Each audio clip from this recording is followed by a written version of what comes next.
Okay, good afternoon. Are we ready? Good afternoon. Good afternoon, sir. Okay, thank you.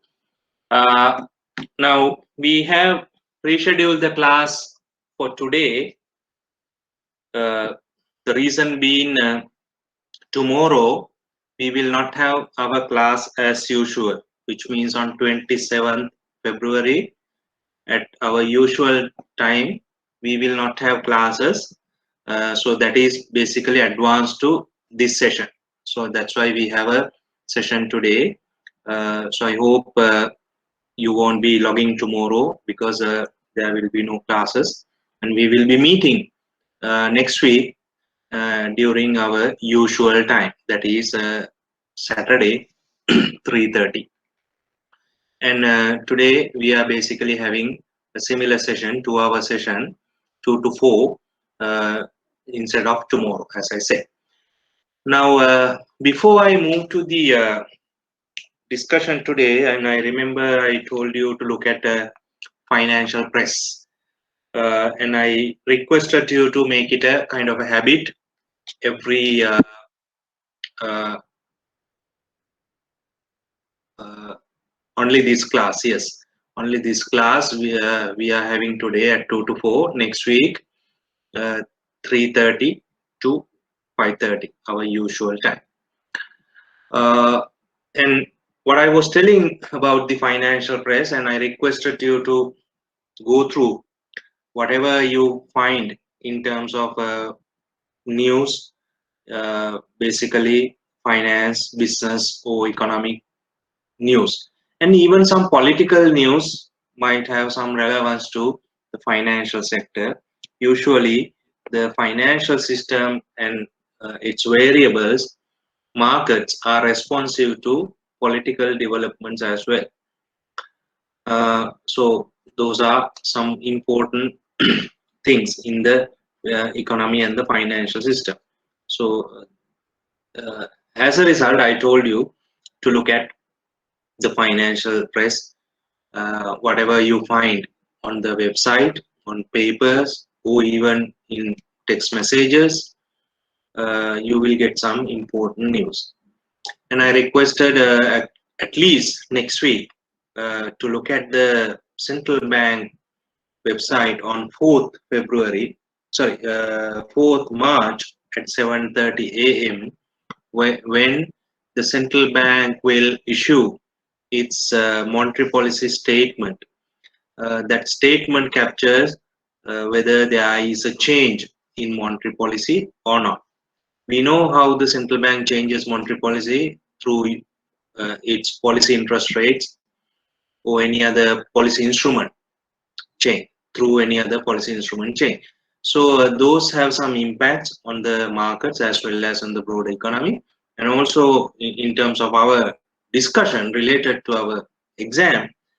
Some of these rates and information, they are relevant to our context. So as a result, I think it's really important that you look at the central bank press release on 4th March uh, at the scheduled time 7:30. Even after that, I think you can access the web and see what really has happened. I request you to look at the monetary policy review statement, because in that statement you will get some important news or important economic discussion or rationale behind the decision of the central bank on monetary policy.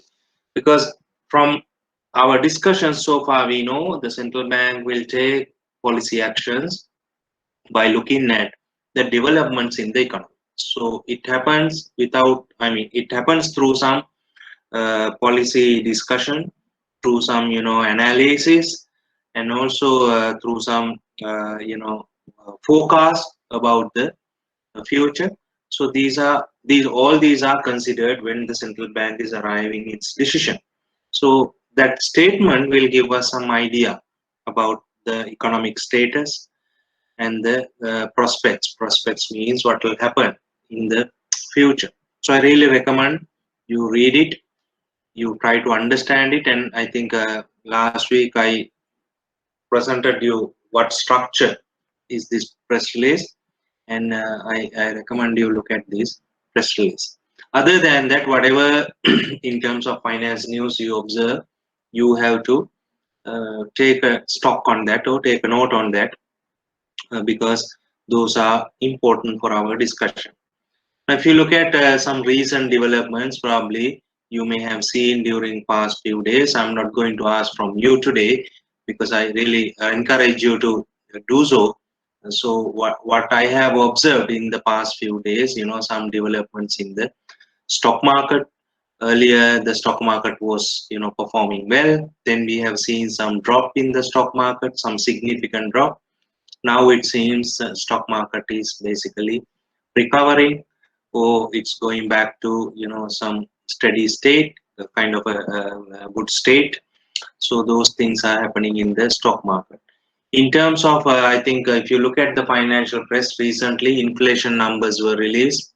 Inflation number is important for the central bank as well as for the whole economy, because that is giving some an indication whether the monetary policy uh, position or the monetary policy stance is going to be the same or change or whatever, that is coming out as a result of the inflation numbers. So recently we have seen inflation has been uh, running low, or it was low. Right now I think inflation rate is around 3%, 3.2%, so very low rate. So that is also an important development. And we have seen the central bank has been taking a lot of efforts to strengthen and stabilize the foreign exchange market, because in these conditions what we have right now, where we get a lot of some disturbances in getting foreign funding. We are, I think, lacking of foreign inflows. Tourism is down. Only remittances are basically helping us, and exports are basically, I mean, it's not performing as we want because of the current problems, the COVID related problems. So all these suggest we have to have some stability in the foreign exchange market. So for that matter, the central bank has taken a number of efforts or measures during past few months. Not only the central bank, even the government, they have taken a lot of measures. As you are aware, imports are basically restricted right now, especially consumer related imports, and also a lot of other measures taken to uh, facilitate the stability in the foreign exchange market. For example, forward transactions in the foreign exchange market, they are basically suspended, and there is a need that the the exporters are whatever they earn, they have to convert part of that. That is also one requirement. And also, if someone is sending foreign money, they get some additional compensation on that, like 2 rupees for remittances. Likewise, a lot of measures have been taken by the central bank recently and the government recently to stabilize the foreign exchange market. So that is also an important development that we have seen in the last few weeks, or even in the last week.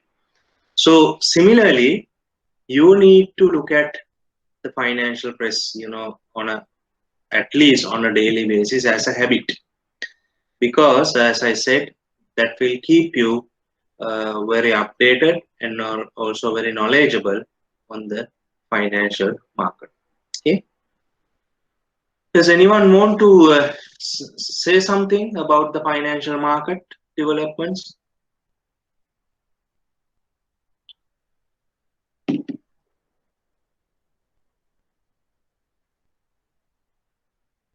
If not, let's get back to uh, our discussion.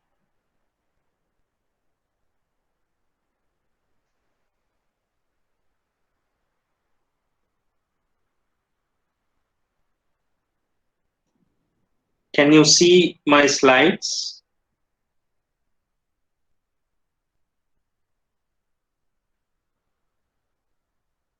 Can you?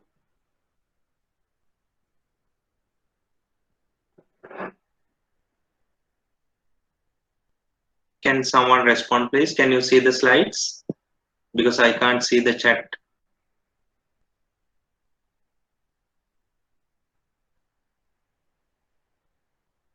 Hello? Yes, sir. Yeah, you can. Okay. Right. Now we were talking about the central bank, and last week I extensively discussed the background for central banking, how it has been established, how it has been evolving over time, and also what is the structure or key focus areas of a central bank in terms of their functions. We have covered those aspects last week, and also we started looking at the same uh, features of Central Bank of Sri Lanka, and we looked at why a central bank has been created in the Sri Lankan context, what is the background, and how the central bank served the economy in terms of its objectives and functions, whether there was a change in these functions over time gradually. We have discussed those things. And I told you since 2002, the central bank basically revives its objectives or streamlined its objectives into two major areas. One is economic and price stability, where the central bank is trying to keep low inflation or maintain low inflation. That is one objective. The other objective is central bank is trying to achieve financial system stability. And I told you both these are actually performing or helping uh, to develop the resources in the economy, and also in other words support the development process through creating a good environment. So we discussed these things, and we also defined or discussed what do you mean by these objectives, basically price stability and financial system stability. Then I told you the central bank's functions and the organizational structure are designed for basically targeting to achieve these objectives. So for that matter, the central bank is, basically its staff and the, capacity has been basically identified into key areas like economic policy advisory, financial sector, and capacity building. So those areas I have basically covered in the last session, and I told you each and every section is headed by the by a deputy governor, and also then on top of them we have a governor and the monetary board. So we discussed these structures in detail. Then, as I said, in order to achieve these objectives, the central bank should have some, activities to be carried out. So we call them as central bank functions. Functions, I told you, you can group them according to the objective. Now, the first three functions here in this slide are much related to the price stability objective: conducting monetary policy, the exchange rate policy, that is about the external value of money, and the management of reserves, even the data. These are basically related to the central bank's first objective, price stability. The other objectives are related to central banks. The other main objective, that is financial system stability, like oversight of the financial system, licensing, regulation, and all that, providing settlement facilities, providing currency, which are the mode of payments. So all these are basically helping to achieve the second objective. And some of the functions are there which may not be directly relevant to these two objectives, but they are playing an important role. So the plan for today, we are going to discuss these functions in a bit detailed manner. And then I also mentioned to you, we call them as co-functions. And there are some other functions which we call them as agency functions. Agency functions, or sometimes you call them as auxiliary functions.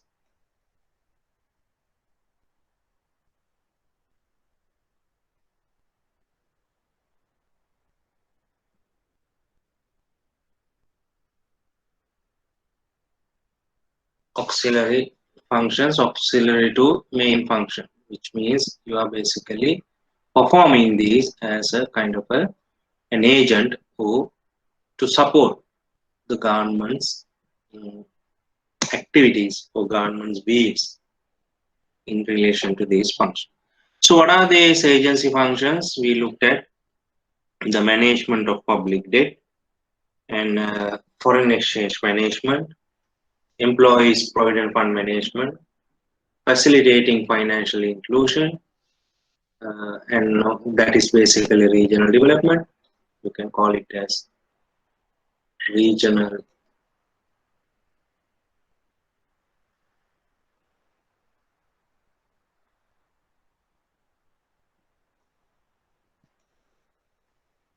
development. And then we have financial inclusion, financial intelligence services like preventing unlawful activities or illegal activities related to money laundering and terrorist financing. So these are performed by the central bank on behalf of the government, right? All these functions we are performing, they are not related to our objectives or the central bank objectives, but they are supporting the government government objectives in relation to certain areas.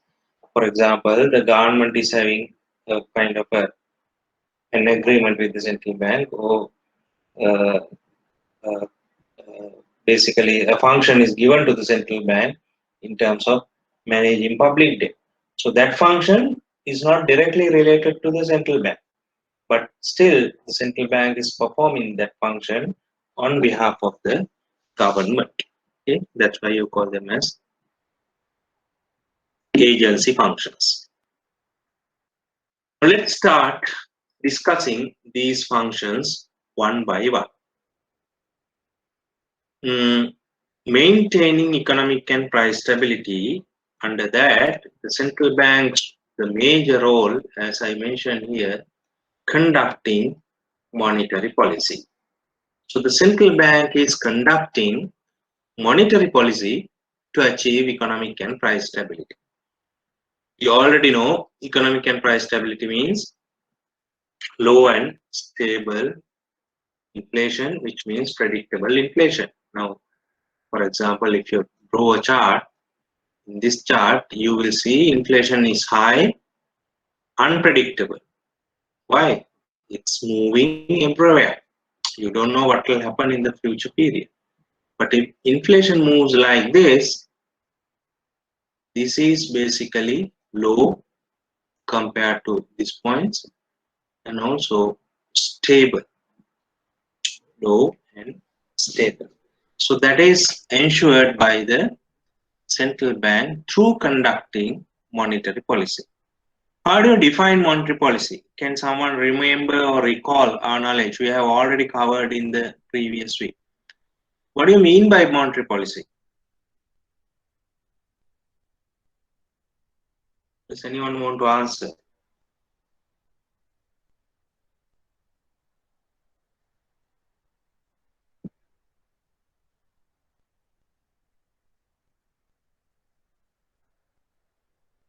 Any idea?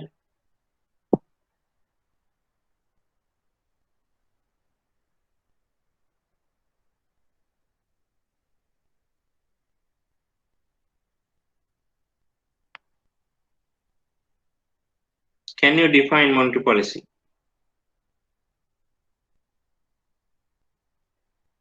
I think we discussed week ago. What do you mean by monetary policy? Conducting monetary policy means what's the central bank's role?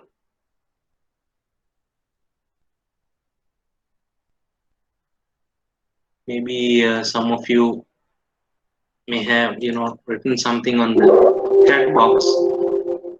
Let me see.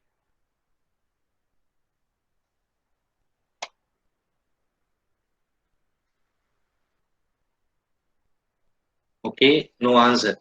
What do you mean by monetary policy?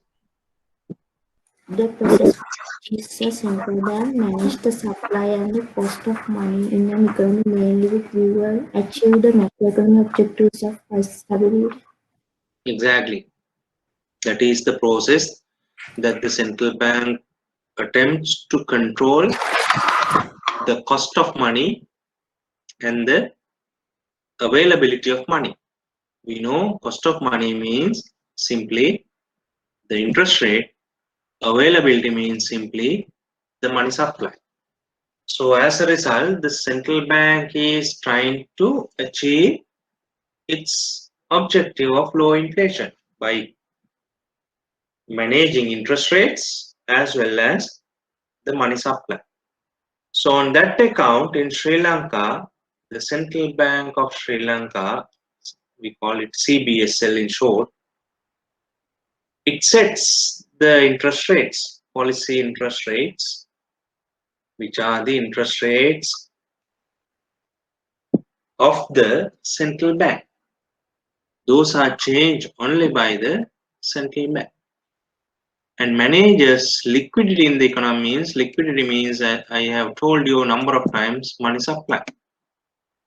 So central bank is conducting monetary policy to manage interest rates and money supply. That is simply monetary policy. So even in Sri Lanka, Central Bank of Sri Lanka is conducting this policy rates or changing its policy rates and manages its liquidity conditions in order to achieve the monetary policy objective. Right now in Sri Lanka, we have a monetary policy framework called Enhanced Monetary Policy Framework. I hope you remember I drew a chart on monetary policy process. So in this process, if this is the end situation, which means price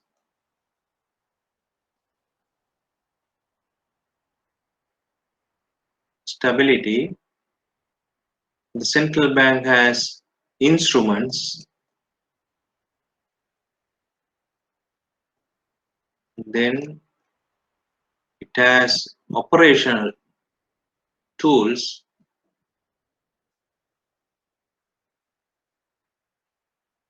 you can call operational target, and then in between you have instrumental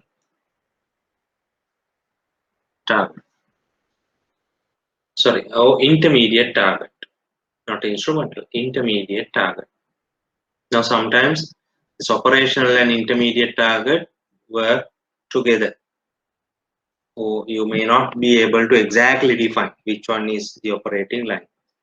Now in Sri Lanka, this framework, we call it an enhanced monetary policy framework.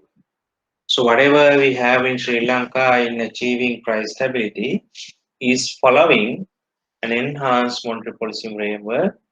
In this enhanced monetary policy framework, we have these instruments, operational target, and ultimately price stability.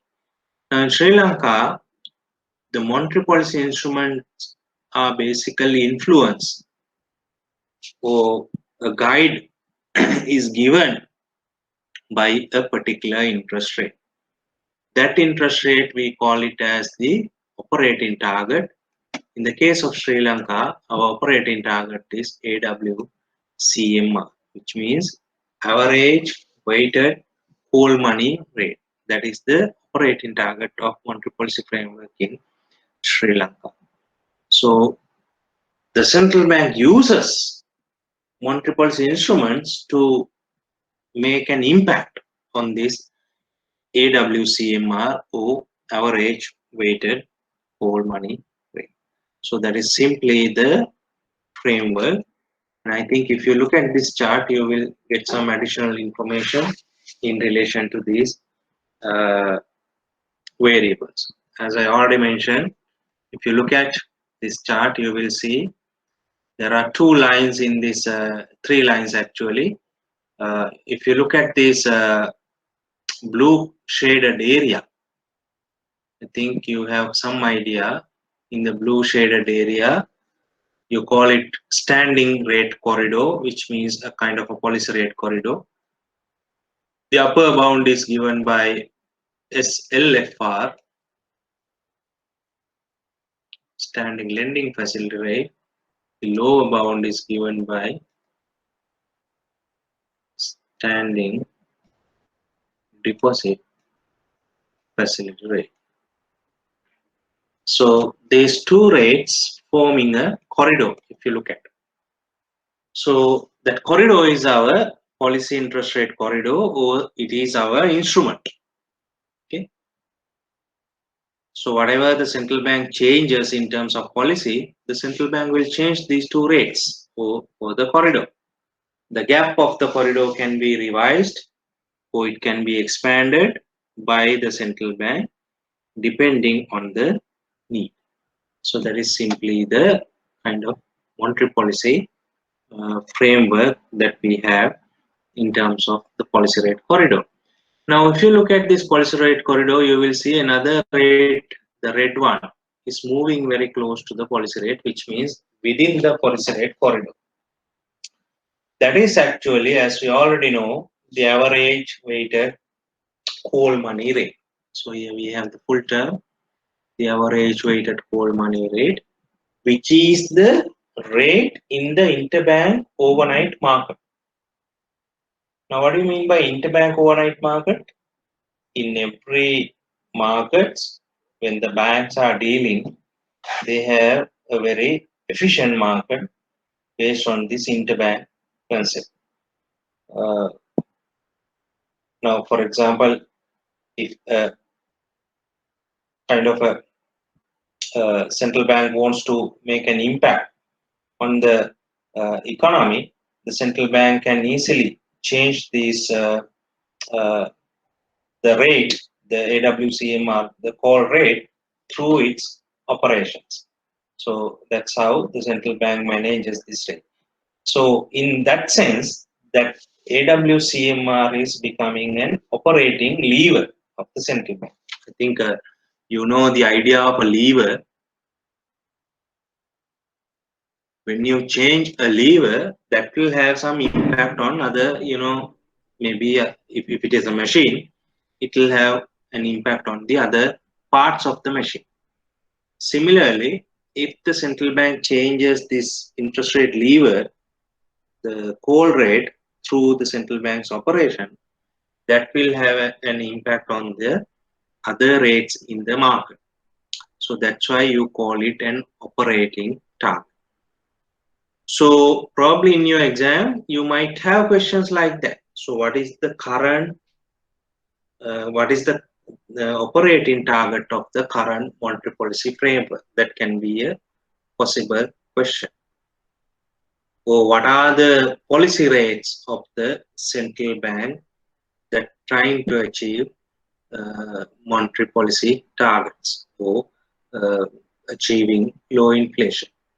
So you can call it the policy rate corridor, standing lending facility rate, standing deposit facility rate.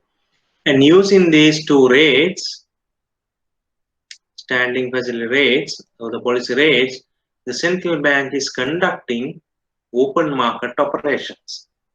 Open market operations, I think we discussed under monetary policy. Simply, the central bank is buying and selling government securities in the banking system. That is basically the open market operation. Now, when the central bank needs to, see some money injected to the banking system, which means there are more money, the central bank can buy treasury bills, bonds in the open market. So the money will be injected to the banking system.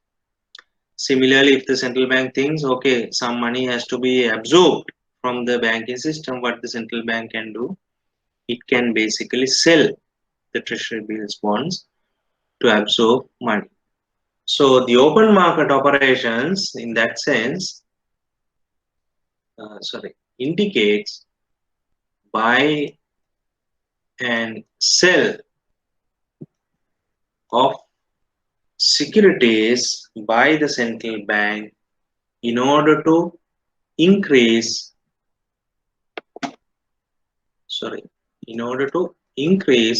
or decrease the money level, as a result the interest rates. So if the central bank thinks, okay, the interest rate has to go up, in that sense the central bank can dry out the market, which means absorb the available money, then the interest rates go up. If the central bank wants to bring down interest rates further, the central bank can provide much money or more money to the system, so that will bring down the interest rates. So likewise, these open market operations are used to influence the money level and the interest rate. And in addition, there are other instruments also. The reserve requirement, we already know, central bank is asking the commercial banks to keep some portion at the central bank. That is reserve requirement. In Sri Lanka, right now, the reserve requirement has been reduced to 2%. During last year, we have seen a large reduction in the reserve ratio because of the COVID pandemic situation. So that instrument is helping to release more money to the system. I hope you remember the idea of money multiplier, and through the reduction of the SRR, you can use money multiplier to influence the economy through the changes in money. So it's an important traditional variable, but an important variable in terms of the impact, because you can have a straightforward, you can have an impact on the market by changing this rate. Other than that, there are some other instruments also. The bank rate, I think I discussed under monetary policy also, is simply when commercial banks are borrowing from the central bank as the last resort, whenever they have no option, that is the only possibility. They go to the central bank and ask funding under LOLR, which means lend of last resort. That is another important instrument. In Sri Lanka right now, this bank rate, earlier it was high as 15% for many years, but recently with the low interest rate, the central bank has reduced this bank rate. Now the bank rate is determined as SL.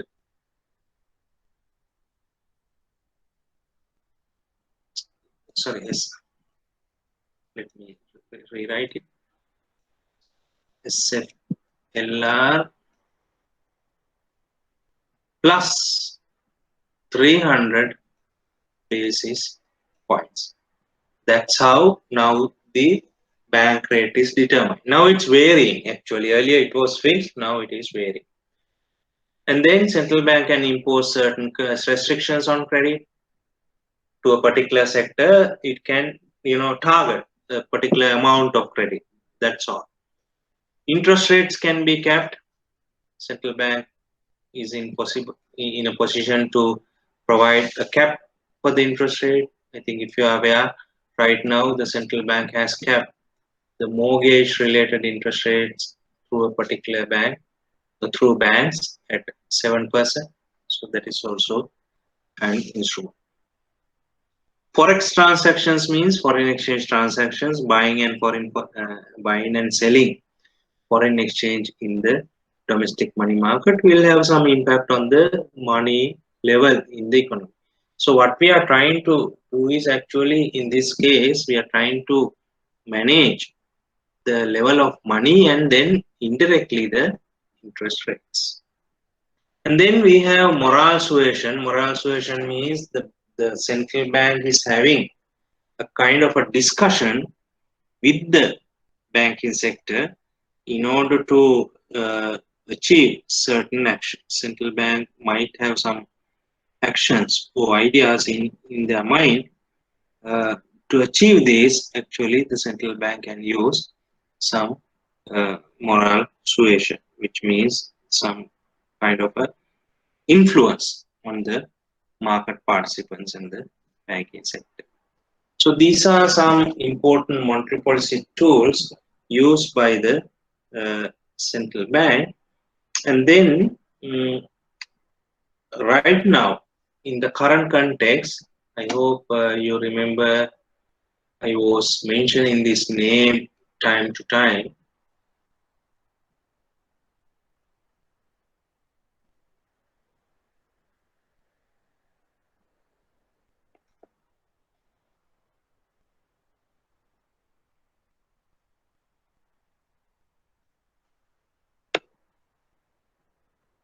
We use this term, or you may have heard this term time to time, macroprudential tools.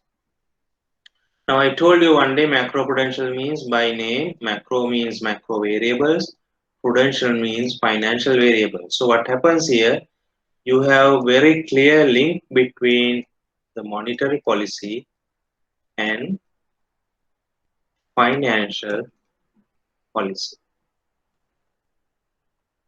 So those are taken when the economy or the financial system is at a risk. Normally, macroprudential tools, central banks may not use, in general. It will very clearly observe, analyze, and look at whether this particular measure is relevant to the economy. So as a result, macroprudential measures are, considered as well thought policies where you need a lot of knowledge because there are various sectors in the financial system. So all these sectors have to be looked upon when a kind of a policy is taken. So the macroprudential policies are like taking some actions against these systemic problems, systemic imbalances. Systemic imbalances means, particular high credit growth in a particular sector or no credit at least in a particular sector. Likewise, there could be extremes. So depending on these situations, the central bank can take actions in order to support the economy through macroprudential tools. Now, most popular tools used by the central bank, even in the case of Sri Lanka, the most popular tool is LTV. You call it as loan to value ratios, which means whenever you borrow from a bank for your needs, you will not get the entire quantum you want. The bank will, keep a kind of a certain, sorry, the bank will tell you, okay, we will only give you a certain amount of money, not the entire loan requirement. So that is simply loan to value ratio. Whenever you want to discourage a particular person from borrowing from a bank, you can change this loan to value ratio. That is basically discouraging. Similarly, another tool is margin deposits. Margin deposits, or sometimes you may have heard as margin requirements. So margin requirements are simply when a person is importing, he has to keep some cash value as against this transaction. For example, let's say you are importing a vehicle.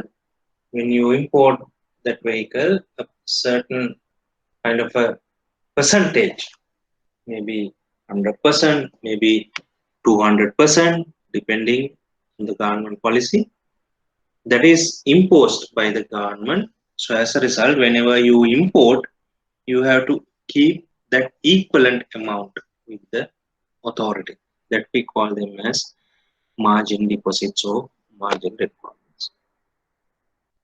Okay. Before I move to the other area, do you have any questions on monetary policy? Does anyone want to raise any question?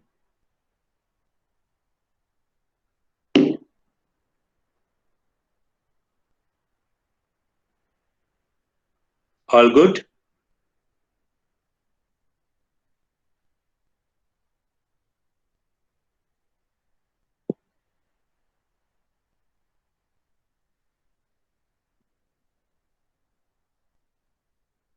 I hope you are listening.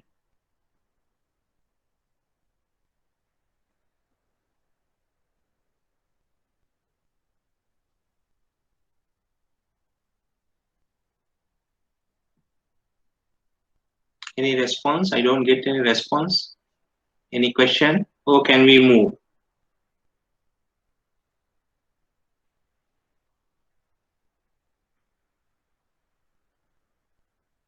All clear. Thank you. So let's move to the next function of the central bank, conducting the exchange rate policy.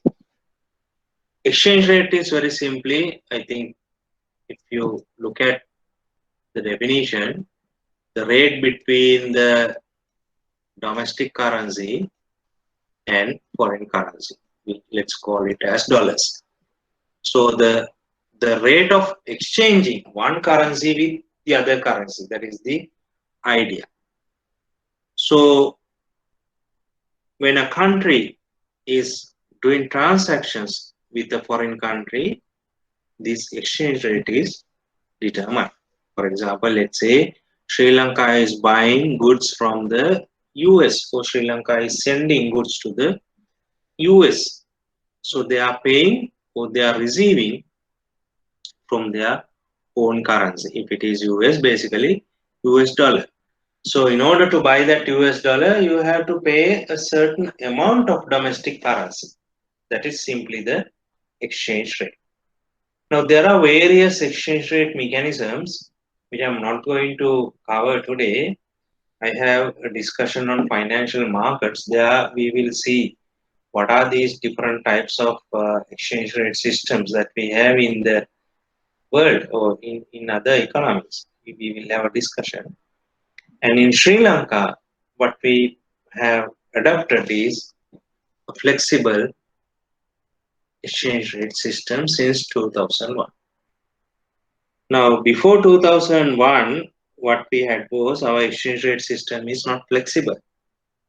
It was basically managed, or it was basically intervened by the central bank. But in 2001, the central bank decided that the exchange rate is determined in the market in a flexible way. How it is determined in the market? Through the demand and supply forces. So what do you mean by demand and supply?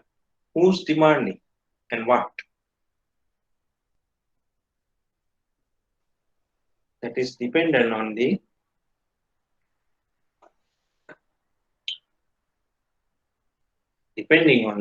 actions in the foreign exchange market. What are these actions?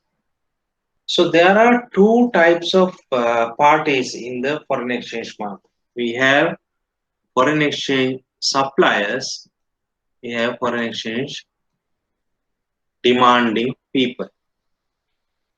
So suppliers bring foreign exchange to the market. How do they bring? For example, suppliers can bring as remittances. They can bring them as export proceeds. They can bring money as investments or loans. All these are suppliers of foreign exchange. On the demand side, who is demanding foreign exchange? Basically, who want to spend. Who are they? Basically, for imports. If you want to purchase something, you have to pay. So they need foreign currency.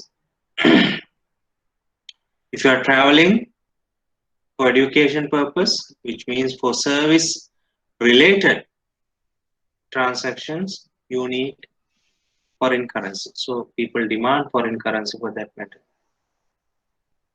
If you want to invest outside, you can basically do that by demanding foreign exchange. So likewise, the foreign exchange is determined in the supply market or supply section or the demand section in the foreign exchange market.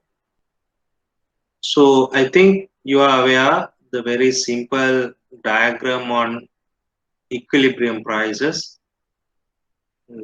Draw it here. We know in equilibrium prices we have a demand curve negatively sloping, supply curve, and upward sloping curve. So through this interaction, you will have an equilibrium. So similarly, in the foreign exchange market, people who demand foreign exchange and people who supply foreign exchange, they are agreeing on a particular rate. That rate we can identify as the exchange rate. So it moves very freely in the Sri Lanka. Actually, the most significant step in terms of allowing flexibility, it was taken in 2015. Even though we were, liberalized since 2001, until 2015, we were basically not using this policy effectively. Right now, the central bank is using this policy since 2015. The market forces determine the exchange rate. Now, if you look at this chart, you will see the dollar rupee exchange rate. There are some variations in this chart. Right? So such variations indicate the pressure on the exchange rate on particular dates. For example, if demand is higher than the supply, then there will be a pressure to exchange rate to move up.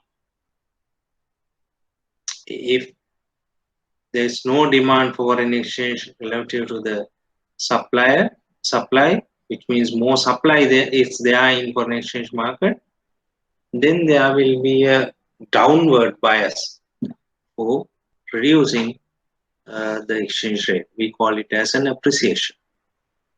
So this appreciation or depreciation or large value loss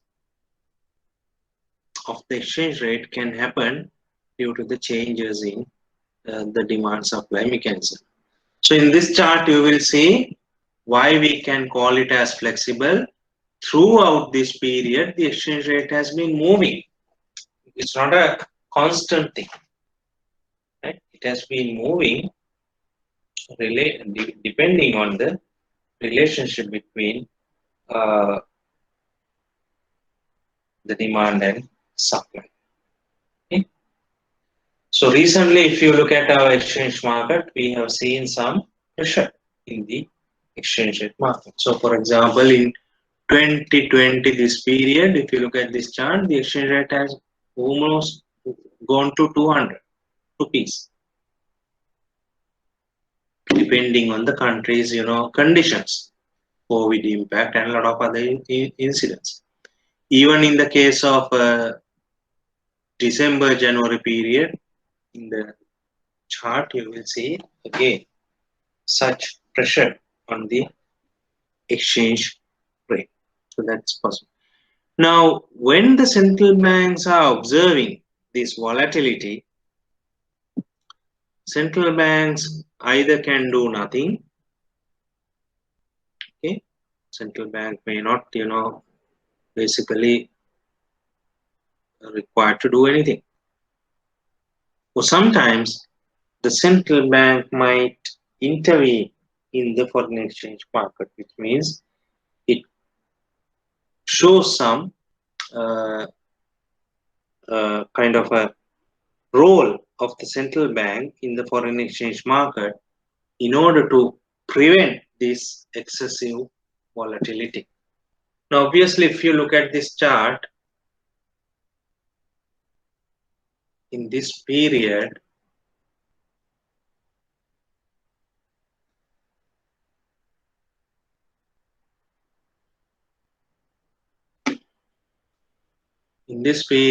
the exchange rate movement is critical, even here.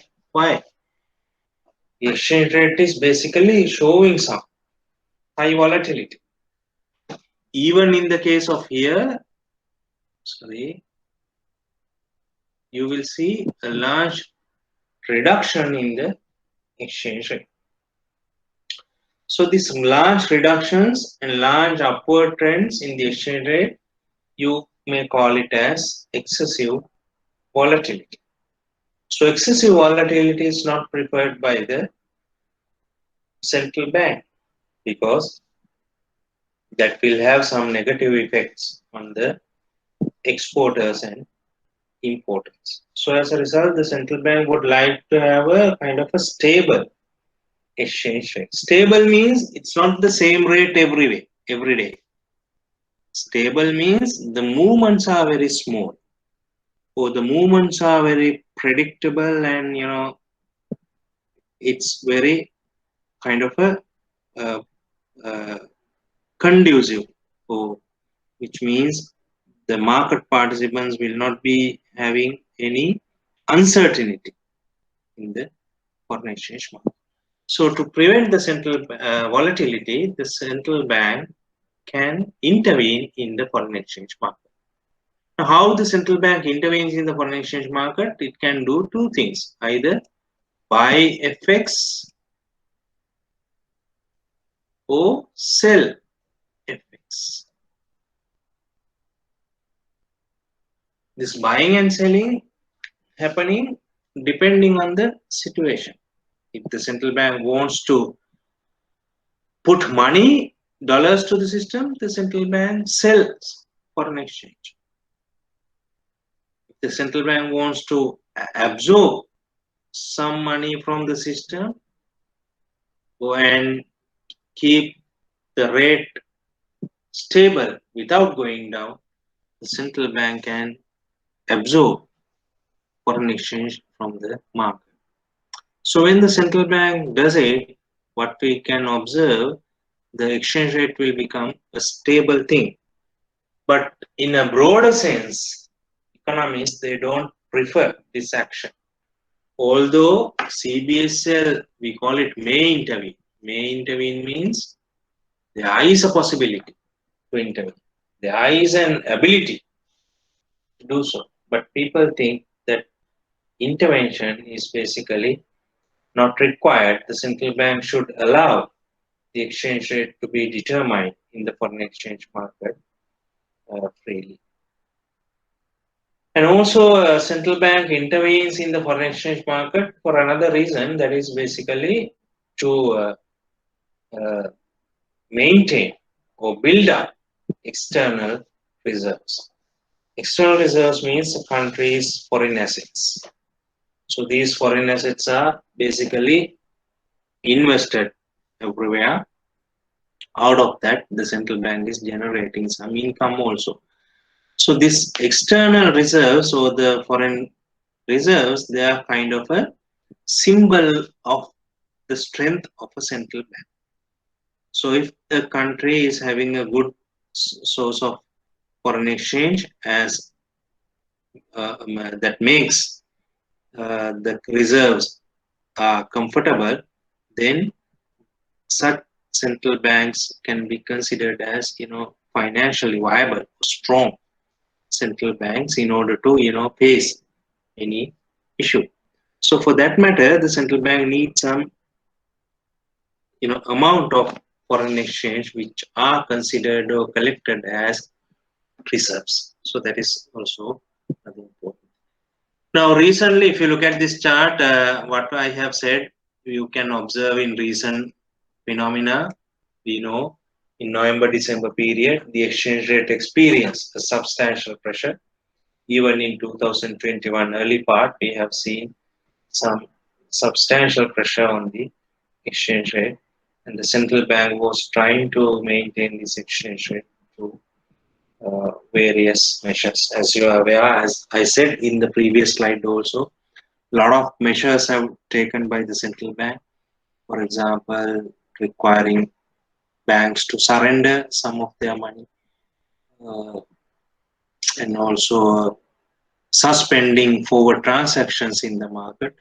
All these are some measures taken by the central bank without, minimizing the intervention of the central bank in the market, because intervention is costly. When you intervene, you have to sell dollars, so that is kind of a risk. So related to the same slide, management of international reserves. Central bank is managing international reserves of the country.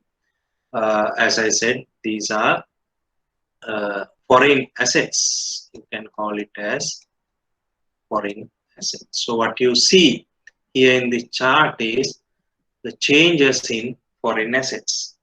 So recently, I think in 2020-21, we have seen some reduction in foreign reserves, because as we are aware, a lot of countries are struggling, and even our country is struggling due to inability to attract tourists because of the COVID thing. So these things affected our reserve levels, which means sometimes in order to pay some foreign debt for some foreign payments, you have to use the reserve.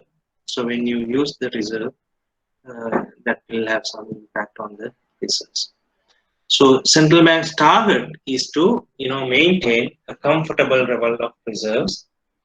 And right now, I think in Sri Lanka, if you look at the central bank website or external sector press release, you will see our reserves are kind of closer to uh, 4.5 billion, closer to 5 billion, I think, which means kind of a moderate level of reserves. So some countries, they have large number of reserves. For example, I think China, their reserve is 1 trillion.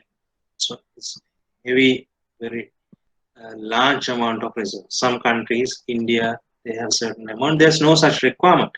You can have reserves as you want, but at least that reserve should reflect some indicators, right? In terms of the month of imports, the ability of paying debt using that reserves. Likewise, there are some indicators to measure the adequacy of reserves. Now, if you look at this chart, there is a red line saying, adequacy of reserve, which means month of imports. Using this amount of external assets, how much you can import to the country, how far. So basically, that's why you measure it in terms of months. So right now in Sri Lanka, the month of imports, they are closer to 4 months. So which means the country can import roughly, or amount required is basically for uh, for 4 months. Basically 4 months means month. If you divide the total reserve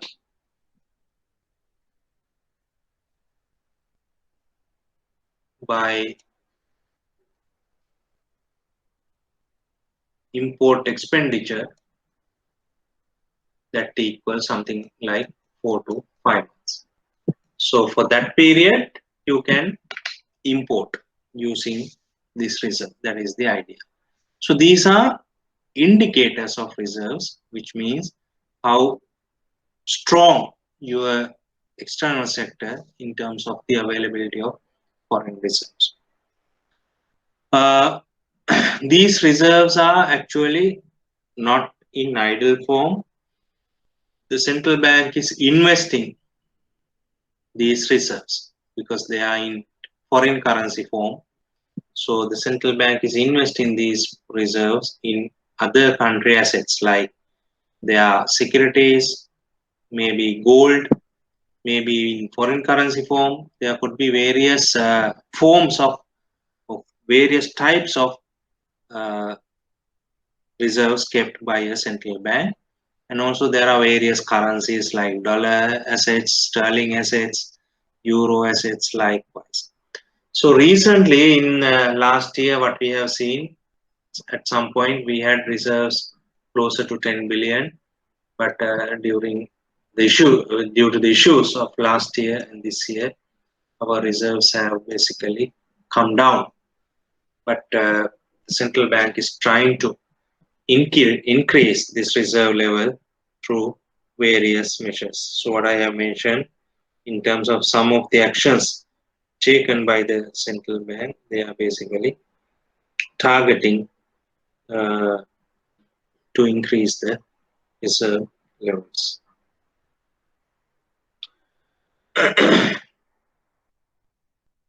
So three actions: conducting monetary policy, and then exchange rate policy and international reserve management. All these three things can be included under its objectives of price stability. So the price stability objective is basically handled or uh, practiced by the central bank through these functions. Then financial system stability. Does anyone having a question?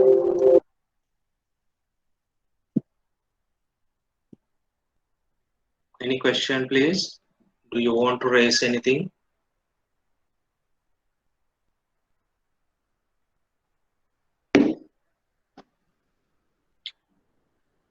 No, I think we can move forward.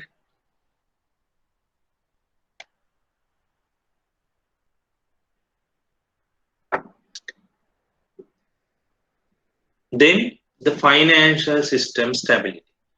Central bank actions related to financial system stability includes licensing, regulating, and supervising banks and not selecting, right? Here it should be selected non-bank institutions, non-bank financial institutions. And also central bank is doing oversight of the financial system, which means I already mentioned to you macroprudential surveillance or macroprudential policy. Central bank is providing payment and settlement services to the financial system to facilitate the transactions. The central bank is issuing and distribution of national currency. Okay, so those are the key major functions related to the financial system stability. So let's look at them in detail. Now, the central bank is regulating and supervising banks and other financial institutions in order to promote the financial system stability. For this reason, the central bank has a lot of laws, applicable laws that is used by the central bank. For example, MLA, Monetary Law Act, we already know. The central bank is performing these functions according to the MLA. And there are various acts like Banking Act, Finance Business Act, Payment and Settlement Act. All these acts are helping the central bank in terms of governing and regulating the financial system. So, what are the types of financial institutions regulated by the central bank? I think I have given you a list. The central bank is currently regulating formal financial sector institutions. Formal means some kind of a registration is there. Some acknowledgement is there. Now, for example, this registration, licensed banks are registered by the central bank. That's why you call it as licensed bank. Finance companies is given a license by the central bank. Leasing companies, they have a license from the central bank. Primary dealers, they have a license from the central bank. So all these licensed or formal institutions are supervised by the central bank. Now there are some institutions the central bank does not have any involvement because it's not permitted or given the license is not given by the central bank. The best example is these Sanasa banks, right? So Sanasa banks, they are actually given a license by the ministry or the department for cooperatives. So there's no linkage between the finance minister or the central bank for those institutions. So which means there's no license or authority by the central bank given to those institutions. But what I'm saying, they are regulated or supervised by someone else. So central bank is supervising some institutions registered under the central bank as formal financial institutions. And also central bank is initiating policies and financial sector programs, reforms and developments to support the financial sector or to develop the financial sector. That is also part of the central bank. If you look at the institutions regulated by the central bank, I already mentioned to you, central bank is regulating licensed commercial banks, you call them as LCBs. Currently around 26 banks. I think this number came down to 25, if I am not mistaken, because one Indian bank was basically stopped their operations in Sri Lanka. But broadly, what we have to know, state-owned banks are there. The government has the ownership. Domestic private banks are there, where the domestic private sector is having the ownership. Foreign banks are also there. These are actually foreign entities or incorporated banks in Sri Lanka based on their mother or parent companies. For example, HSBC, Standard Chartered, these are like foreign banks. Their mother or parent institution is somewhere else, but here they have a kind of an operational, unit or a bank coming under the Banking Act and having a license. Central bank is regulating licensed specialized banks, LSBs. So right now there are about state-owned banks, 5 state-owned banks. I think even this number is actually could change due to some of the policy decisions, but basically majority of the licensed specialized banks are state banks. Like banks, if you have heard these names, NSB, HDFC, State Mortgage Bank, Lankaputra, Lanka Savings, earlier Lankaputra, now Lanka Savings. All these banks are state-owned. There's one private bank in terms of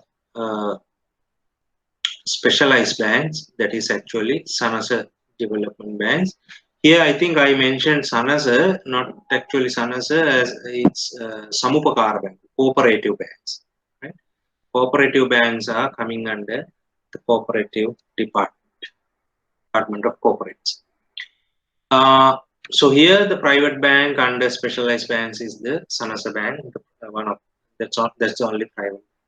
And then we have licensed finance companies engaged in finance business. I have put the number as 41, but this number could change because time to time there are policy changes. Some institutions are suspended, some are actually under investigation. Likewise, numbers could change. But the point here is we have large number of finance companies operating in Sri Lanka. Okay? Small companies are there with the approval of the central bank, of course, but there are a number of small institutions operating in the financial system. Leasing establishments are there, leasing companies conducting the leasing business. Authorized money primary dealers. Primary dealers means these institutions are, we call them as APDs, engage in government securities business. So companies engage in primary government security business, we call them as primary dealers. So in Sri Lanka, there are two types of primary dealers. One, the bank primary dealers, because banks are also having their own primary dealership arms. So roughly 6 banks have their own primary dealerships. Some primary dealers, we call them as SPDs, which means standalone primary dealers. They are not linked to a bank, it's a separate company. So they are also performing this function. And then we have authorized money changers. They are also supervised and licensed by the authorities given by the central bank for buy and sell foreign exchange. For example, all banks are given the facility to buy or sell foreign exchange.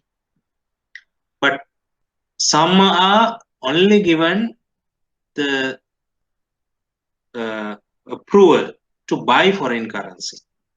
For example, money changes. If you look at in this Pitakotu area, the Chatham Street, there are a lot of companies call them as money changers or money exchanges. Even in the airports, you will see these money changes. So they are actually performing a kind of a intermediary role to encash one currency to another currency.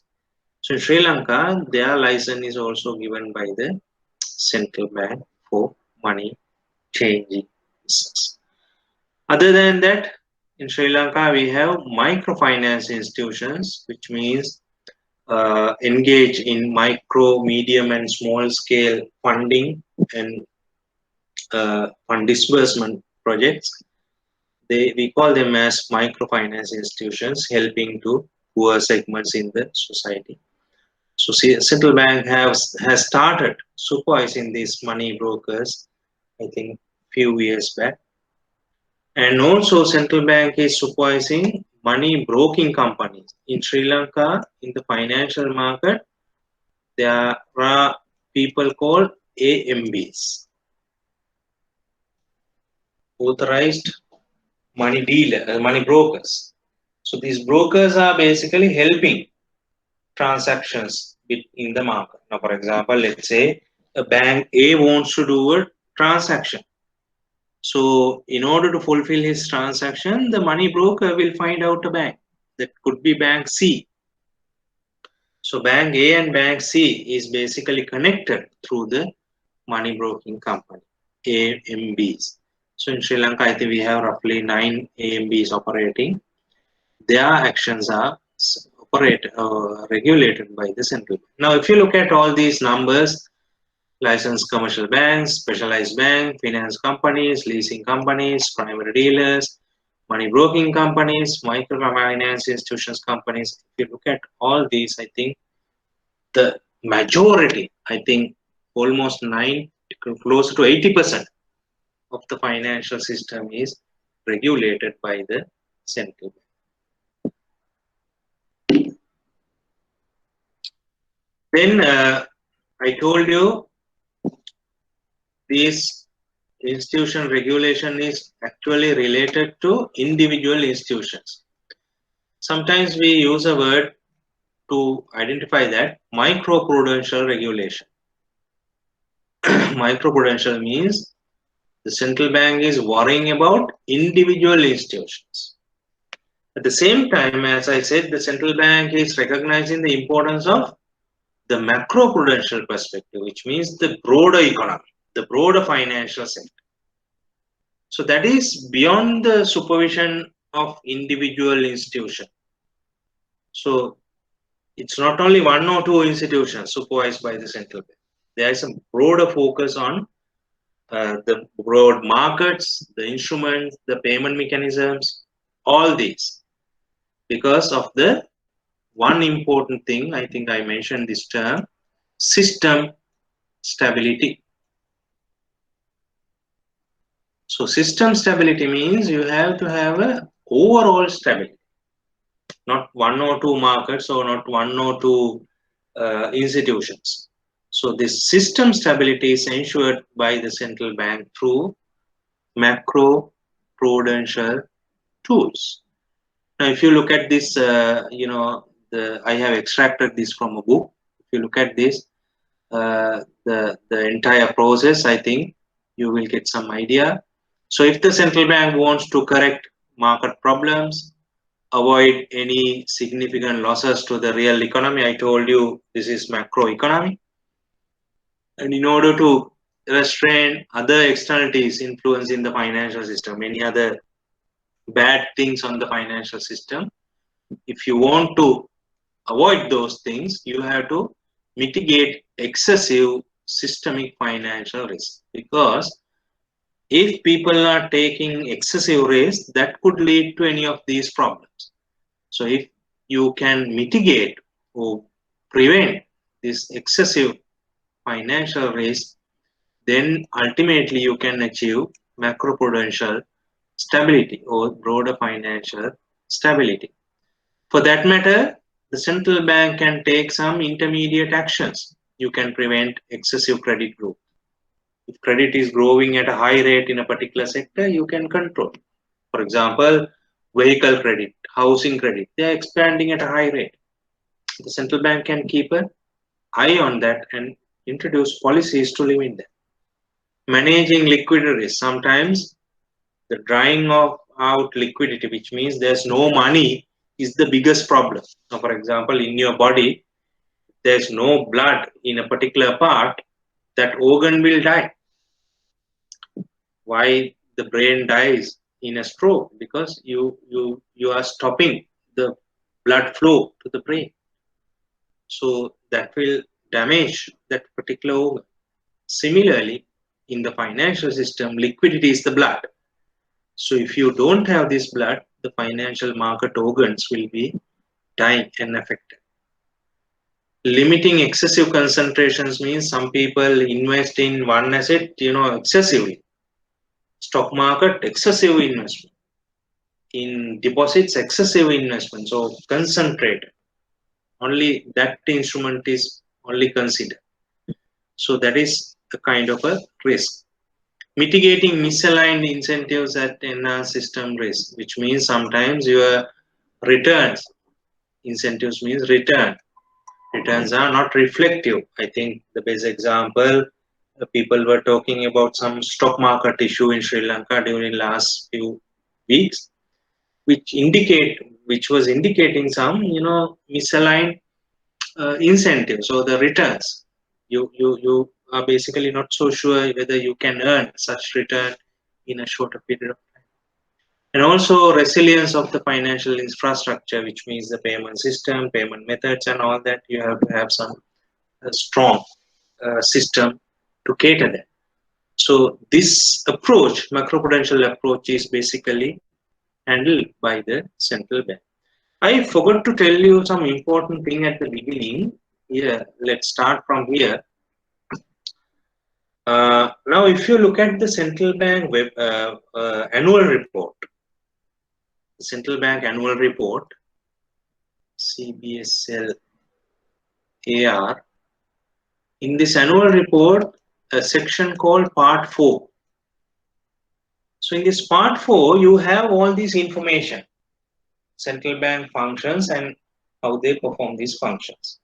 Not only that, even the responsible department you can identify from it. For example, monetary policy function is basically given to the economic research department. And there are two other departments, domestic operations department and international operations department, IOD and DOD. They are actually implementing this policy. Now, interest rates, how do you implement? It's by the domestic operations department. Economic research makes the policy, and this DOD, IOD implements that policy.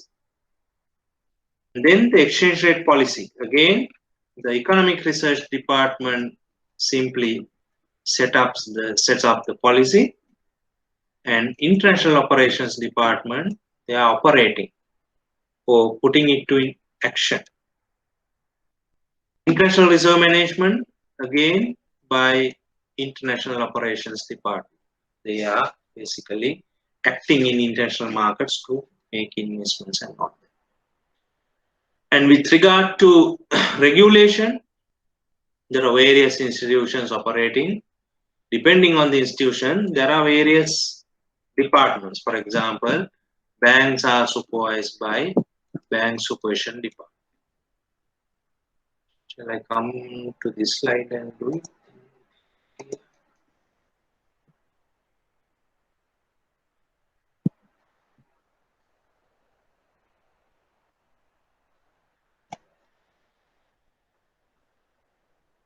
So these banks, commercial banks and specialized banks, both are supervised by the Bank Supervision Department. Finance companies, leasing companies, and primary dealers, all three supervised by non-bank financial institutions department, NBFIs, right? And then we have these money changers. They are actually supervised by Foreign Exchange Department, FED, Foreign Exchange Department.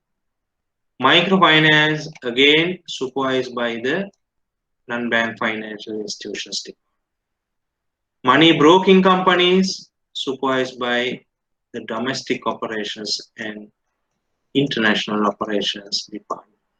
So domestic operations is basically implementing the monetary policy in the local market. IOD is also implementing the monetary policy in the foreign market, foreign exchange market. So both are supervising the money broking. Macroprudential policy, which means, as I said, the overall system-wide policy. This is actually done by the MSD, Macroprudential Surveillance Department. Macroprudential Surveillance Department. They are actually help with the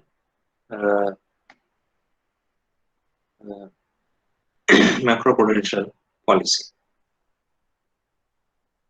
Then financial system stability, under that, I already mentioned to you, you have to have a very sophisticated payment mechanism.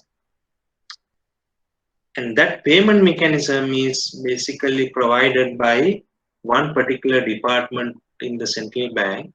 Actually, not only one, few departments, but mainly the payment and settlement department, with the support of finance department, domestic operations department, international operations department, likewise various other departments involved, but main responsibility is with the payment and settlement department. So under the payment and settlement system role, what does the central bank do?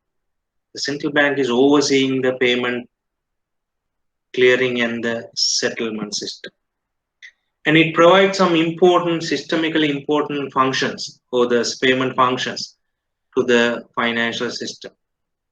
Moreover, the central bank is, or the payment and settlement department led, the central bank is basically devising the national policies for the payment system. For example, whether the central bank should introduce credit card, ATM cards. So the decision was taken by the central bank sometimes back. Right now we are talking about digital currency, cryptocurrency and all that. So that decision is a policy decision, national decision. It has to be taken by the central bank with the discussion of relevant stakeholders. So this national level activity in terms of payment mechanism is carried out by the central bank. Now in Sri Lanka, as I said, there are some important payment and settlement systems, PSSs. Now, don't worry, I'll be coming back to these payment mechanisms, payment systems in a later discussion. I have a separate discussion on payment mechanisms, but very briefly here, in terms of the central bank's role, let's see what kind of payment systems the central bank is operating. The most important system operates by the central bank is called as the Lanka settle system. Now, Lanka settle system is used for two main purposes. One, to make high value payments. Let's say a value more than 10 million, 50 million payment. You can't use checks, you can't use ATMs. So these high value payments, especially among banking system, are processed by this Lanka settle system. And the securities settlement. We know in the markets, people buy and sell securities, especially government securities. Because the largest market in Sri Lanka is the government securities market. So those transactions are facilitated by the Lanka settle system. Under this Lanka settle system, to do these two activities, there are two subsystems. So high value transactions are handled by this RTGS system, real-time gross settlement system. Securities settlement is handled by Lanka secure system. So in other words, high value payments are done or transferred through the RTGS system, real-time gross settlement systems. I think bankers, if we have bankers here, they would know this RTGS is basically on a daily basis. The market participants are, transacting using these RTGS. Lanka settle system, as I said, it's important for securities settlement. If you buy a treasury bill today, on the following day or day after, when you make the payment, that ownership will come under your name. So that is happening through this Lanka secure system. So both RTGS and Lanka secure under the Lanka settle system. Then we have check imaging system operated by the central bank with the support of the Lanka Clear system. Lanka Clear is a kind of a private company with shareholding of the central bank also. That company facilitates this check business. So if you want to make a payment using a check, earlier you can do it physically and the check goes to the bank, and from the bank it has to go to the clearing system physically or the clearing house physically. So it took some time. Now this check process or the payment through checks has been automated by way of an image. So check imaging means the bank would take an image of the check and that will be transferred to the clearing house for clearing. So this is provided by the central bank. Then we have Sri Lanka interbank payment system, which means a payment mechanism for small value bulk payments. Now, for example, most of the institutions, their salaries are paid through this slip system.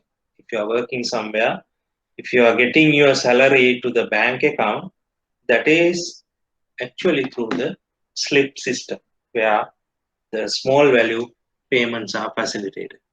Even your credit card, debit card transfers, basically, they are supported by the slip system.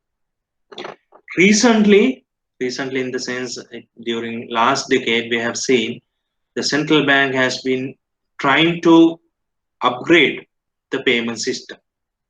So for that matter, the central bank has created a national payment switch. Probably you may have heard the term Lanka Pay. So through Lanka Pay, the central bank has provided a common ATM switch right now. Common ATM switch means you can withdraw money from any ATM if it is a common one. So earlier you had to travel to your own ATM, own bank's ATM. Now, if you are lost somewhere, if you don't have your particular bank, even from another bank's ATM, you can have your money. So you call it as common ATM switch. This common ATM switch is coming under this common card and payment switch, right? So that is happening. Another initiative is also there, common electronic fund transfer mechanism, which means the electronic fund transferring is also suggested to routed through a kind of a single window or a kind of a central gateway, which you call as a rapid fund settlement mechanism rather than having individual fund transfer mechanism. So this common card and payment switch, common electronic fund transfer switch, these are some initiatives or recent initiatives by the central bank to support the financial sector.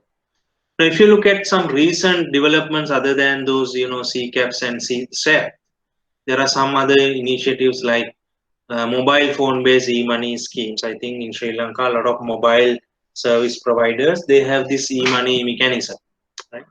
You can, make a payment, you can transfer money, you can, deposit money, you can access your account using these e-money schemes.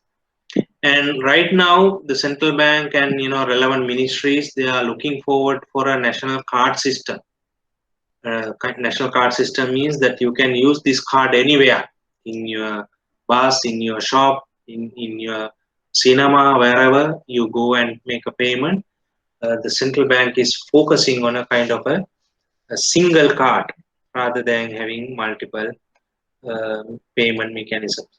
And recently, I think last year, central bank talked about this QR code. QR code means it's a kind of a computer generated algorithm. Probably you may have seen that QR code with a lot of dots in the image. So that dots are actually readable through the OZR method. I think I can't remember the exact word for OZR. So it's a kind of a computer reading mechanism, language reading mechanism.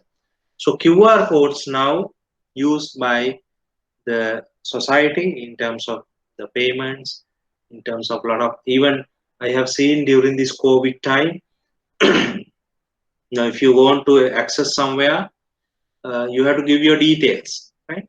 So filling a form is a kind of a hectic situation. So this QR code has, provided a solution. You just scan the QR code and it comes to your phone as a form.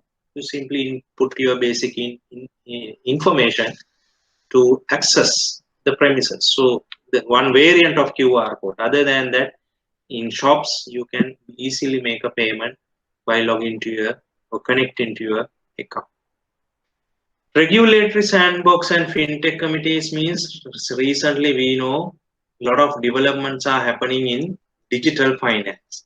Right?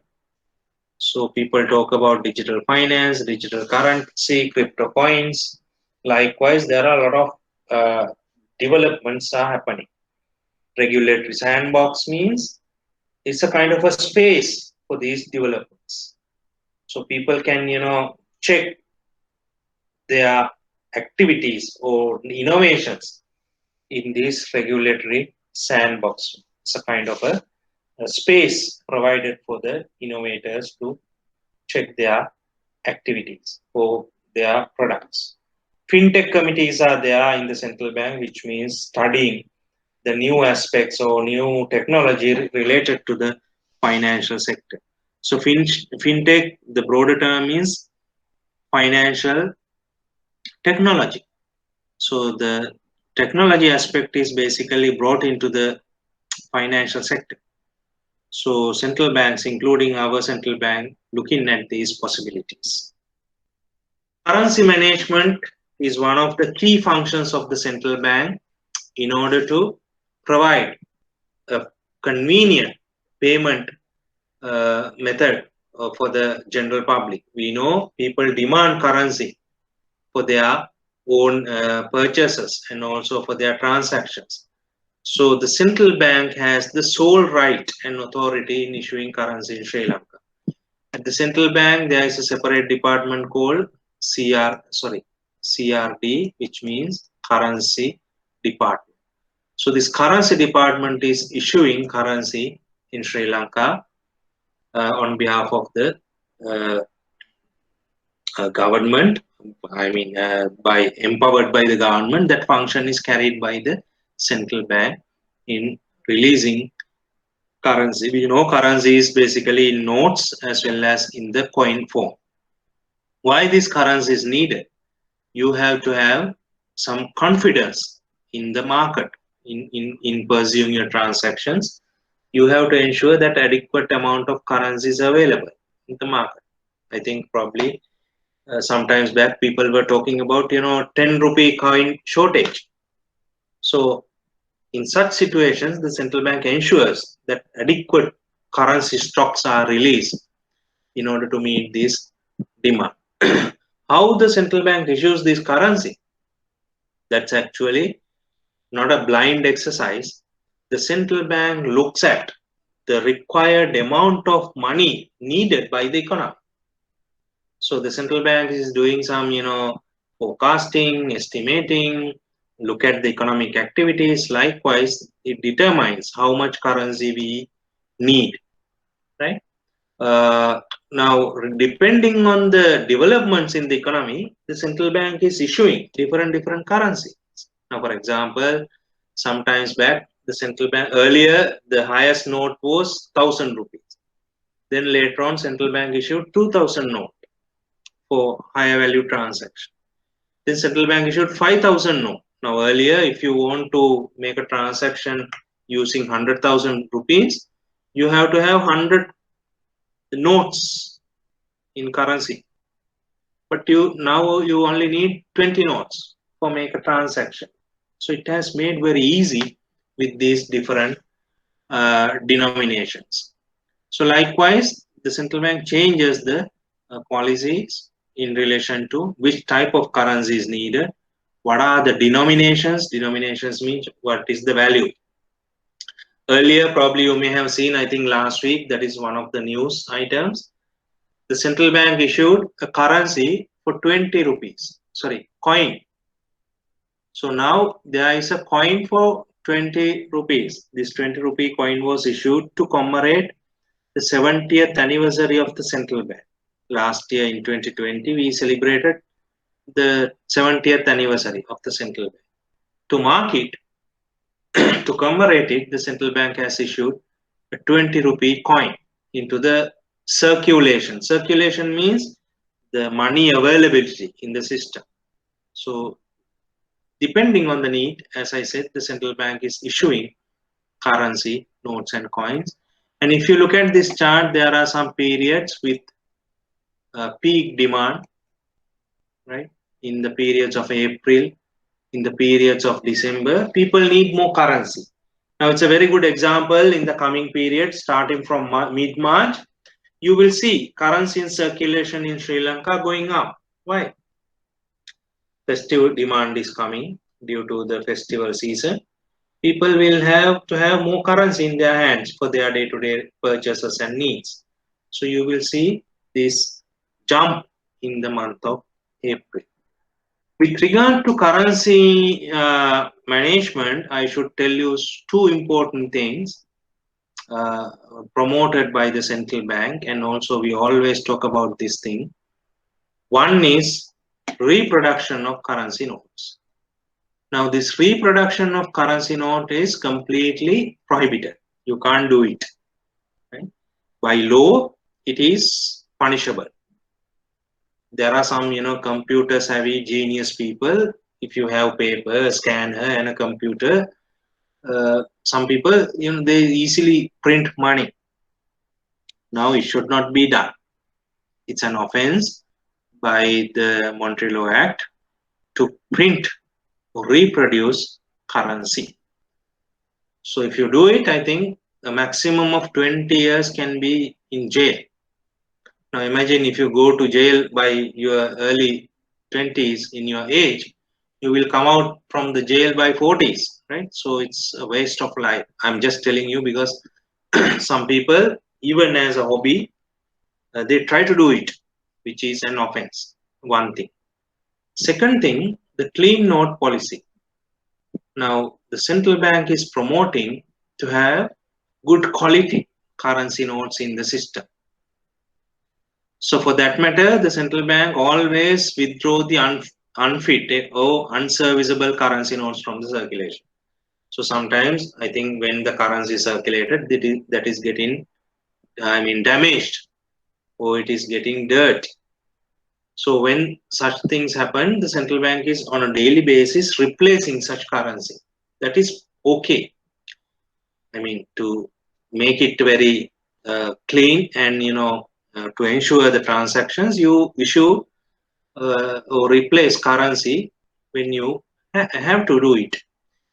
But other than that, some people willfully they damage the currency. You call it willfully mutilated currencies, which means you are writing writing something on the currency. So the best example I have put it here. We have this currency note at the currency museum also. I have drawn it here. A circle. People write on currency like this. I miss you. Lot of I things, right? Or you people draw some hearts. You write someone's name. So this is actually disturbing and damaging. Now, have you seen, if you happen to be in another country, have you seen on the other currency notes such things? On a dollar note, on a sterling, on a euro note, you very hardly find anything. Even a single line of a pen, you don't see it. So people, they protect currency. So that indicates the clean mind of the people. So if a tourist comes from the airport and the first thing he sees is the currency, right? The first thing he does is go into the currency counter. He is not looking at the immigration people or whoever, right? They will first go to the currency counter because they need money. So when you exchange currency, if you are getting dirty money, damaged money, they won't be happy. Then that is damaging the image of the country. So these two things, the reproduction is banned. Clean note policy, which means we have to have good currency notes, is promoted by the central bank. In addition, central bank is basically compiling and disseminating economic data. This is one of the important functions performed by the central bank. For this matter, there are various departments involved. Now, for example, economic research, statistics, Macroprudential department, domestic operations department, etc., etc. There are a number of departments involved in this statistics publication, but mainly statistics department is the focal point to release important information in terms of data. Now in the central bank website, if you go to the website, you will see this data library. So in the data library, you have data for different sectors: real sector, monetary sector, financial sector, external sector, fiscal sector. Likewise, the macroeconomy is covered in terms of data. So this is a very rich database. When people need data on the economy, you basically get it from the central bank. Even now, even with these websites and all that, people consider the central bank annual report as the best source for information, for data.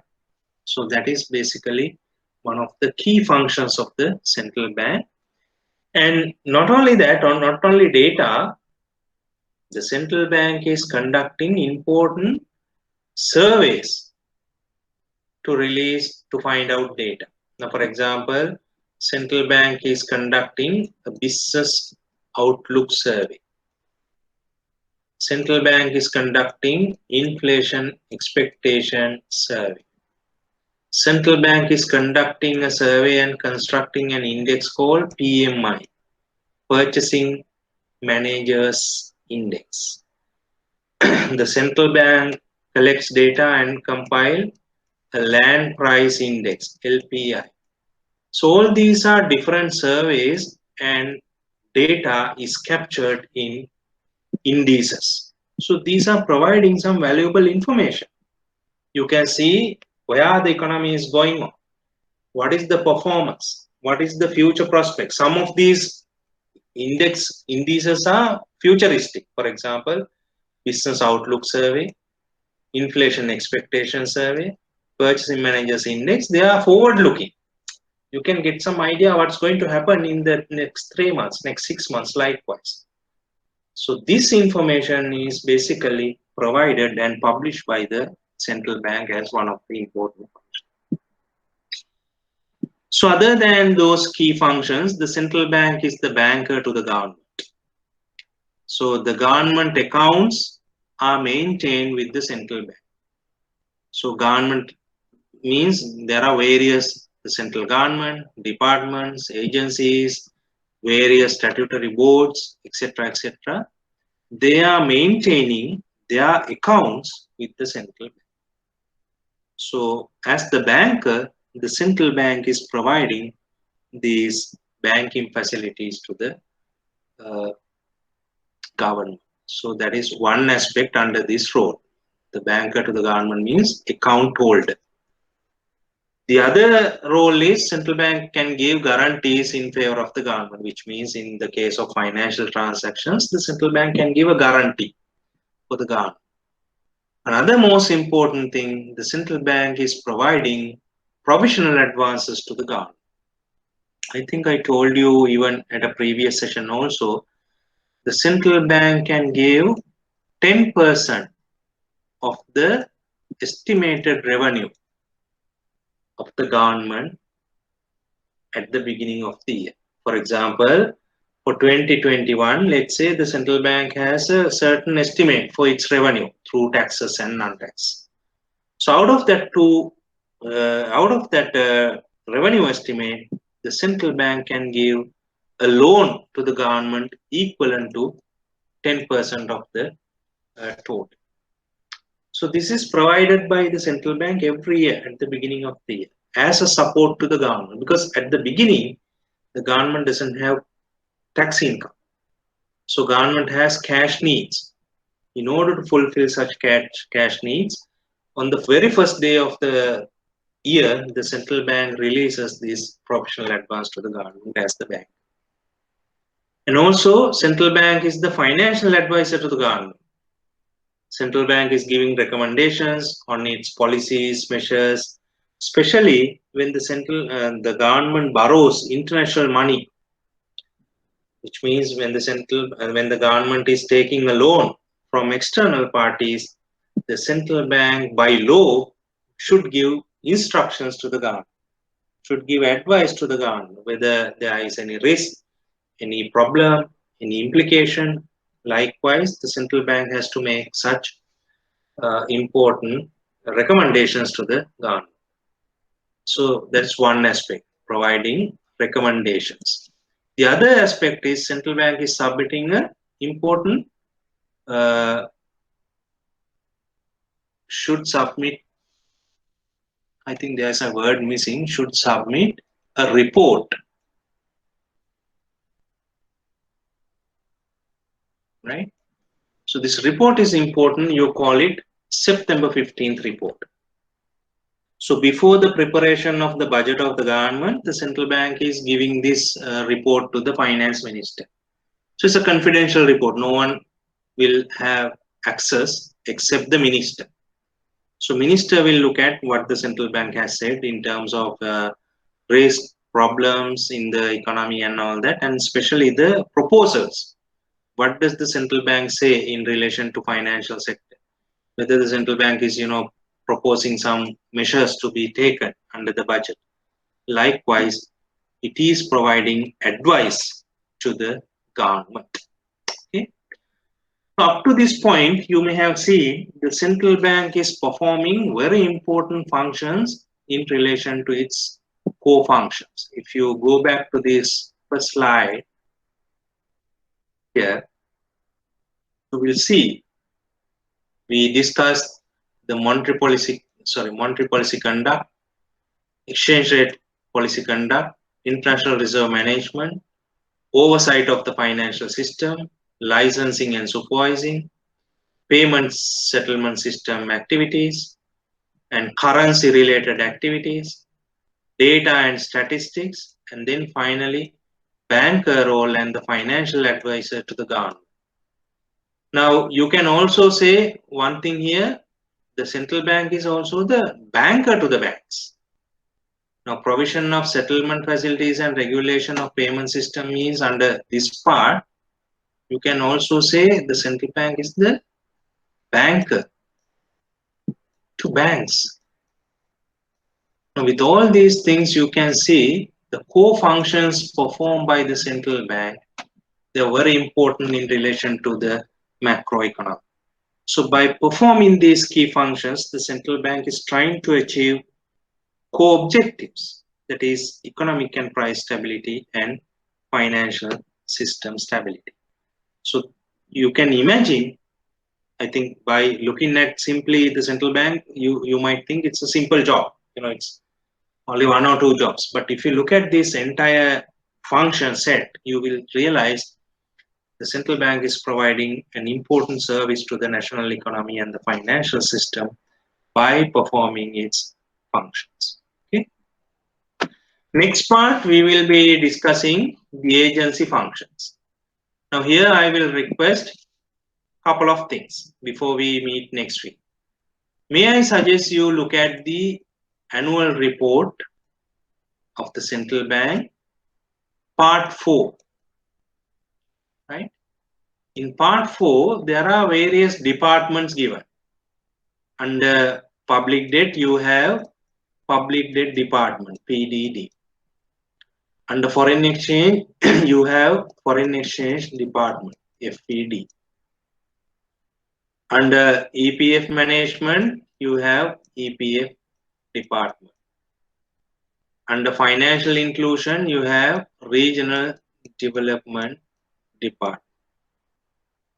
And under financial intelligence, you have FIU, which means financial intelligence. Can you take a brief look at on these different departments, at least the first two paras of each department note to get some understanding? Then next week at the beginning, we will be very quickly going through these functions as a discussion, right? So you will also be having some answers, some of your observations. We'll have a kind of an interactive session next week in relation to the agency functions of the central bank. Can you do that next week?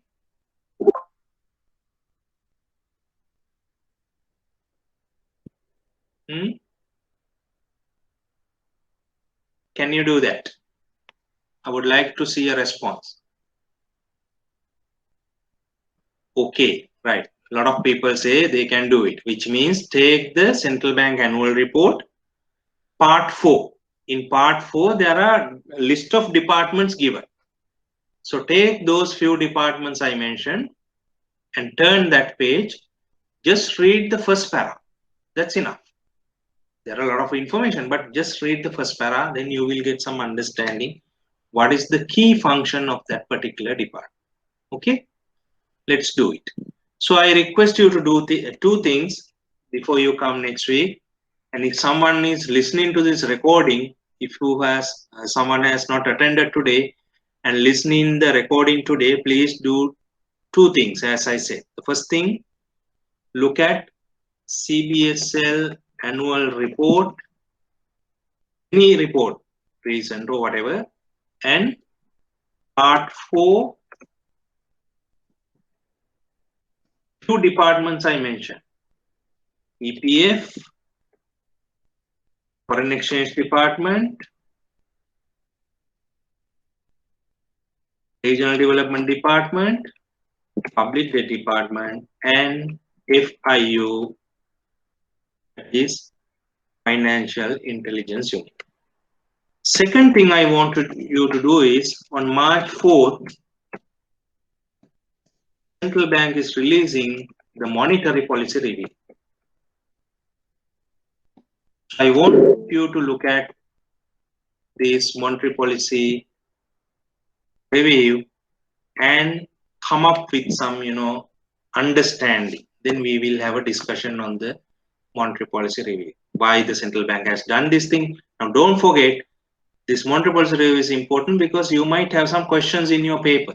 based on the monetary policy review. Okay, so please do that. Okay, any questions before we wind up?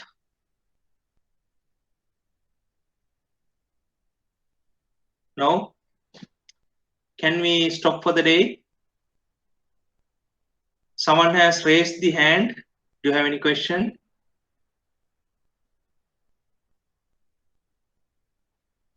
No?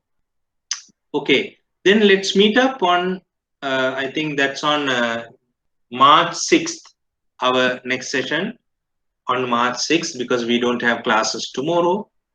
We will meet March 6th at the same time. Okay. So have a good weekend and week ahead.